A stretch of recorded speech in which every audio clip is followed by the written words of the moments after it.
Hey everybody, I'd like to introduce you to a comic book that you've maybe never heard of. Back in the 80s, there was a Thomas Nelson Bible company, Marvel Comics collaboration on a character and a comic book based on a Christian concept. It's a Christian theme and it's about Christianity. So it's called Illuminator. And I have here all 3 issues. There's only 3 produced, unfortunately. So I'm going to open this one so we can see what's on the inside. I hate when people tape them the opposite. I didn't tape these right here. But right here on the back, you can see a little preview. Mysterious lights from the sky, a powerful warrior of light, a cataclysmic confrontation, a startling transformation, a fiery creature of the night, epic battle action. Like a nuke from heaven, Illuminator. $4.99 from US, and then of course Canada and UK. So this is a thickie. It's a square bound book and it's on the premium paper for that time. We got the Illuminator in his splash page. So yeah, it's a Christian character. It's a Christian comic. And I know you're thinking, well, there's been Christian characters before. Well, there's been Catholic characters before, like Daredevil. I don't honestly know of any like say Baptist or Presbyterian or something that's more Protestant based Christian comics. Actually, I was completely wrong about the 80s. This is 1993. Wow. I was way off. I was thinking it was like 1986, but it was 1993, volume 1, number 1, 1993. So it's got this character. It's a boy, and of course he's getting superpowers. It's given his back origin right here. Lights, what's going on? Bright, beautiful, soothing, like he's become part of the light, like he's floating. Lord help me, I don't know. He's just flicking out right there. This is insane. Got a break. So he has gotten light powers out of seemingly nowhere. And then during this process, he is trying to deal with this. He's a young man at a summer camp, and he does not know how to deal with his power. But he doesn't have time to figure it out because guess what? We have an antagonist. There is a guy that is basically taking people straight to hell. Right there. We see him.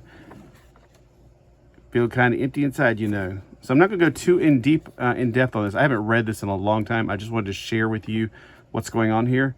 He doesn't have a superhero outfit, so he puts on a helmet and just basically athletic clothes. And then somehow or another he comes across with I think it's a church guy who's got like a robot hand kind of thing going on. And he teaches about good. So let's see. We got here, that good is stronger than evil, and that those who try to do right must never ignore a wrong, and that if you have a chance that you can help, you should. That's why I helped you. I can't help you. I didn't ask for these powers, for this chance. It's not fun. It stinks. You think I asked for this? So he's trying to give it over his little pity party, because that's what teenagers do. They have their little pity parties once in a while. So during the process, this guy befriends him. They come up with an outfit while the Legion of the Damned, I guess, grows. And then he puts on the helmet and he takes on the responsibility and he becomes the Illuminator. Now, maybe I should read this and do a full preview or review on it, but I'm just giving you a little preview of what's going on in these. And number 2, we have 2 action-packed adventures in this particular issue. Let's take a little look at these. And these are so big, I normally put my comic books back to back, but there's no way. These are too big. This was also 1993. There's no year, or there's a year, but there's no date because it was kind of one of those things that was like a evergreen. They put it in Christian stores. Oh, wow. Woof, woof. Synthesis, yes. So we got this man trying to do some crossbreeding of different animals with other things. Again, I haven't read this in a very long time. So I'm just giving you a little preview of what's inside. The artwork's pretty good. I wonder who the artist is personally. It looks like a different artist from the first one, to be honest with you. So we got the penciler is Craig Brassfield. The inker is Frank Turner. The writer is Glenn Herdling. Okay. And then Tom DeFalco is the editor-in-chief. I know that name.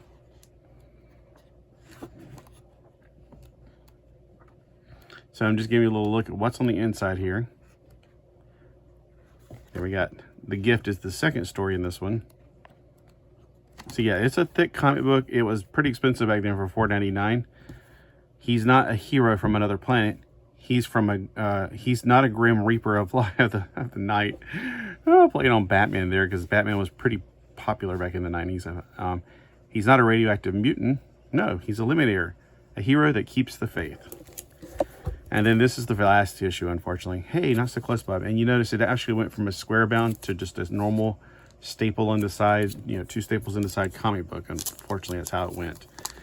It went downhill. And their last issue, this is the back art.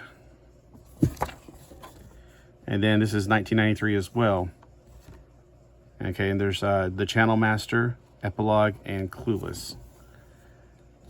Got that really cool looking demon right there. I always thought he looked pretty cool. And we got the same people. We have Glenn Herdling, the writer. This time we have Fred Haynes as the artist, Frank Turner as the inker. So yeah, you can tell the art has changed once again. Makes me want to go back and tell you who the artist for number 1 is. Wow, that's totally different art. So yeah, he looks like he's kind of like a mixture between the Dazzler and, I don't know, he could turn into light.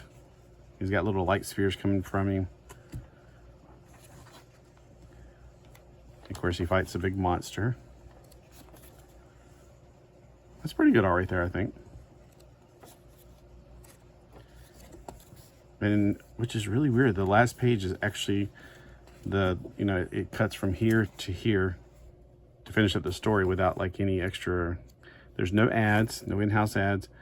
This one was actually cheaper. It was $2.95 as opposed to $4.99 like the previous ones.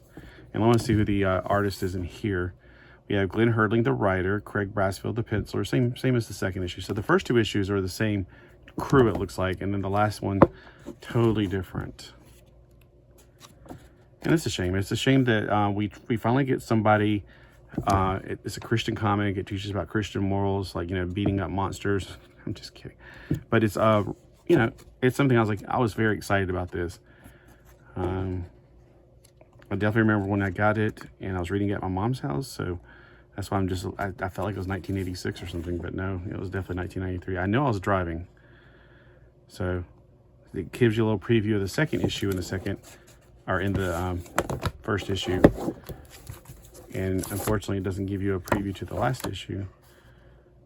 All right, here it goes. Okay, so next issue. When Illuminator tries to save a friend from a new age threat, he finds it very difficult to focus his thoughts, especially against the menace of the Channel Master. Also, when Andy's sister Diane runs off with the wrong crowd, it's up to the Illuminator to be her guardian angel.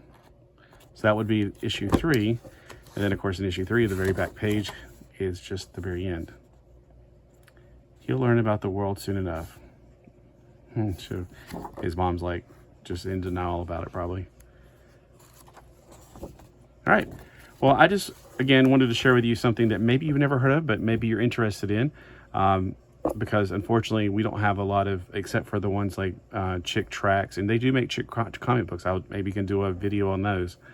A lot of people really hate those, but that's just because, propaganda, yada, yada, yada. People are always going to hate something that strong. This one is a little more neutral, where they're not really trying to expose anything. They're just showing a kid trying to deal with his powers and deal with the world and understand his role as a Christian. Well, thanks for this look at these Illuminator comics.